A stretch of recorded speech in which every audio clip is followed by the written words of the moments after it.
नमस्कार, जय हिंद। भारत पाक के बीच बढ़ते तनाव के बीच अब ऐसा सिचुएशन हो गया है कि पूरे भारत में जगह जगह पर ब्लैकआउट मॉक ड्रिल करवाया जा रहा है। जब आप इस वीडियो को देखेंगे तो कई बातें समझ पाएंगे। पहला, ब्लैकआउट मॉक ड्रिल क्या होता है। दूसरा, ब्लैकआउट मॉक ड्रिल क्यों करवाया जाता है या इसका क्या फायदा है। तीसरा, ब्लैकआउट मॉक ड्रिल कैसे करवाया जाता है। पर सबसे पहले ये समझते हैं कि मॉक ड्रिल क्या होता है। मॉक ड्रिल एक ऐसा अभ्यास है जिसमें किसी आपदा या इमरजेंसी सिचुएशन कृत्रिम रूप से बनाया जाता है और इस हालात में हमारी सभी टीमों की क्या रिस्पांस रहती है, सभी टीमें कैसे इमरजेंसी को हैंडलिंग करती है, नुकसान को कैसे कम से कम करती है, इसका मूल्यांकन किया जाता है। यानी कुल मिलाकर इमरजेंसी हैंडलिंग के इफेक्टिवनेस को चेक किया जाता है। अगर किसी तरह की कमी पाई जाती है तो इसे इंप्रूव किया जाता है ताकि वास्तविक इमरजेंसी के समय नुकसान को मिनिमम लेवल पर लाया जा सके। अब जानते हैं कि ब्लैकआउट क्या होता है। अमूमन युद्ध के माहौल में बमबारी वाली एरिया में ब्लैकआउट कर दिया जाता है, यानी कि रात के समय इलाके की बिजली आपूर्ति रोक दी जाती है, सारी लाइटें बंद कर दी जाती हैं ताकि रात में हवाई जहाजों को आसमान से बसावट वाले क्षेत्र में ना दिखे या उनको सही से निशाना लगाने में परेशानी हो। यह स्थिति ब्लैकआउट कहलाता है। अब समझते हैं कि ब्लैकआउट मॉक ड्रिल क्या होता है। इसका मतलब है रात के समय किसी खास अवधि में किसी खास एरिया के पावर सप्लाई को रोककर पूरे इलाके को अंधेरे में रखना और इस दौरान वहां के मौजूद लोगों और टीम के रिस्पांस को ऑब्जर्व करना। अगर किसी तरह से कोई गलती होती है तो उसको सुधार किया जाता है। ये ध्यान खास तौर पर रखा जाता है। युद्ध की स्थिति में ब्लैकआउट मॉक ड्रिल क्यों किया जाता है, इसके कई कारण हैं। दुश्मन के हवाई हमलों से बचाव। युद्ध के समय दुश्मन के हवाई हमलों का खतरा बढ़ जाता है। रात के समय ब्लैकआउट करने से दुश्मन के हवाई जहाज के लिए शहरों और वाइटल इंस्टॉलेशन की पहचान करना मुश्किल हो जाता है। रोशनी के अभाव में बमबारी की सटीकता कम हो जाती है। दूसरा, दुश्मन को जासूसी मुश्किल कर देता है। दुश्मन के लिए मुश्किल हो जाता है कि वो जासूसी कैसे करें। सैन्य ठिकानों और आबादी वाले क्षेत्रों की पहचान करना आसान अब नहीं रह जाता। ब्लैकआउट से विजिबिलिटी इस पूरे एरिया की कम हो जाती है। ऐसे में जासूसी करना मुश्किल हो जाता है।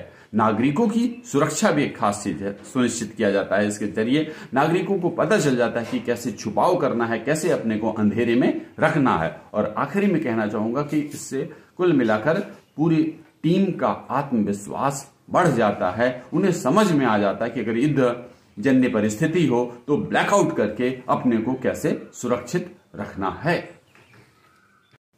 अब जानते हैं कि किसी वाइटल इंस्टॉलेशन या किसी बड़े प्लांट इन सब में कैसे ब्लैकआउट किया जाता है। दरअसल ये कई स्टेजेस में किया जाता है। सबसे पहला स्टेज है प्लानिंग। सबसे पहले मॉक ड्रिल की योजना बनाई जाती है जिसमें कुछ खास उद्देश्य होते हैं, उसको बताया जाता है। डेट और टाइम तय किया जाता है, कौन कौन सी टीमें भाग लेंगी और सिनेरियो बताया जाता है। सबसे पहले इसमें भाग लेने वाली सभी टीमों को बुलाकर ब्रीफ किया जाता है। उन्हें बताया जाता है कब और कैसे ब्लैकआउट किया जाएगा, किस टीम की क्या जिम्मेदारी होगी, इसके बारे में भी बताया जाता है। साथ ही संबंधित गवर्नमेंट ऑफिशियल को भी इसके बारे में सूचना दी जाती है। ब्लैकआउट के दौरान कई खास बातें की जाती है। सबसे पहला, बिजली सप्लाई बंद करने से पहले सभी इक्विपमेंट को ग्रेजुअल मैनर में शट डाउन किया जाता है। अगर किसी इक्विपमेंट का शट डाउन नहीं किया जा सकता है तो उन्हें बैटरी बैकअप पर रखा जाता है। पर यह ध्यान रखा जाता है कि किसी तरह की लाइट न हो। Office building, boundary wall light, street light, work place light, यानी सभी जगह की लाइट बंद कर दी जाती है। ऑफिस बिल्डिंग या कंट्रोल रूम के विंडो ग्लास पर मोटे पर्दे लगा दिए जाते हैं। गिलास ब्लैक कर दिए जाते हैं ताकि लाइट थोड़ी भी कोई अगर इमरजेंसी में जलाया गया हो तो वो बाहर नहीं जाए। ऑफिस के अंदर मौजूद लोग किसी तरह की लाइट ना जलाएं, जैसे मोबाइल की लाइट या मोमबत्ती की लाइट। किसी इमरजेंसी सर्विस के लिए सावधानी से मूवमेंट करना चाहिए। जैसे कि अगर एम्बुलेंस को जाना हो किसी व्यक्ति को लेकर तो बिना लाइट के ही एम्बुलेंस को ले जाना चाहिए। तो इस तरह से कुछ खास कार्रवाई जो है प्लांट के ब्लैकआउट ड्रिल में करना चाहिए।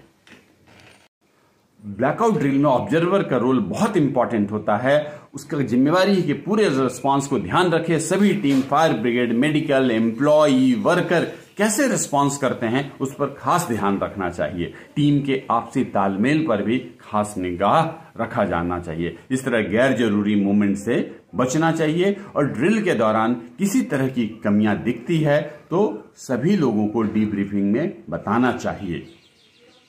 मॉक ड्रिल में इसे सुधार किया जा सकता है। जब ब्लैकआउट का समय खत्म हो जाता है तो सभी इक्विपमेंट को ग्रेजुअल वे में रेस्टोर किया जाता है ताकि और साथ ही साथ बिल्डिंग्स की लाइट वगैरह भी धीरे धीरे स्टार्ट किया जाता है। इसके बाद मॉक ड्रिल रिपोर्ट यानी एक्शन टेकन रिपोर्ट को भी बनाया जाता है और कंसर्न्ड अथॉरिटी को सबमिट किया जाता है।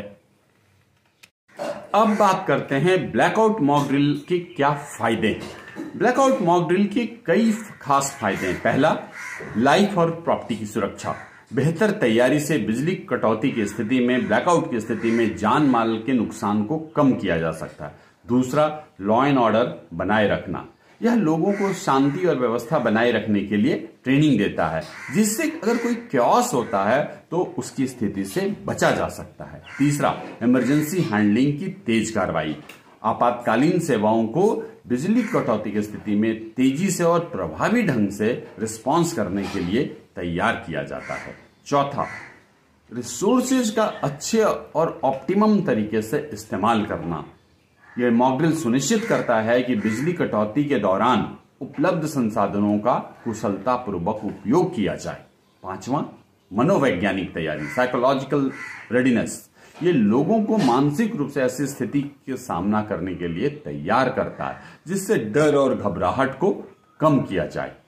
छठा, सामुदायिक लचीलापन।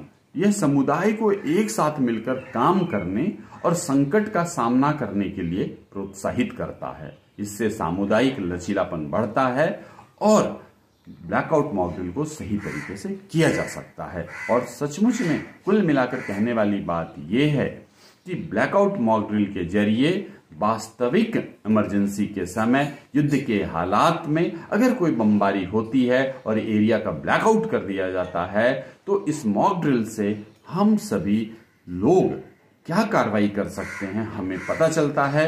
हम अपने साइट को, अपने वाइटल इंस्टॉलेशंस को सुरक्षित रख सकते हैं। तो इस तरह से आप समझ सके होंगे कि किसी भी वाइटल इंस्टॉलेशन या किसी बड़े प्लांट के लिए ब्लैकआउट मॉक ड्रिल कैसे किया जाता है, उसके क्या फायदा होता है और कुल मिलाकर जीवन और संपत्ति की सुरक्षा कैसे की जा सकती है, इसके बारे में हमने इस वीडियो में जाना। मुझे उम्मीद है ये वीडियो आपको पसंद आएगा। अगर वीडियो पसंद आता है तो आप इस चैनल को सब्सक्राइब करें, लाइक करें, कमेंट करें, शेयर करें। जय हिंद।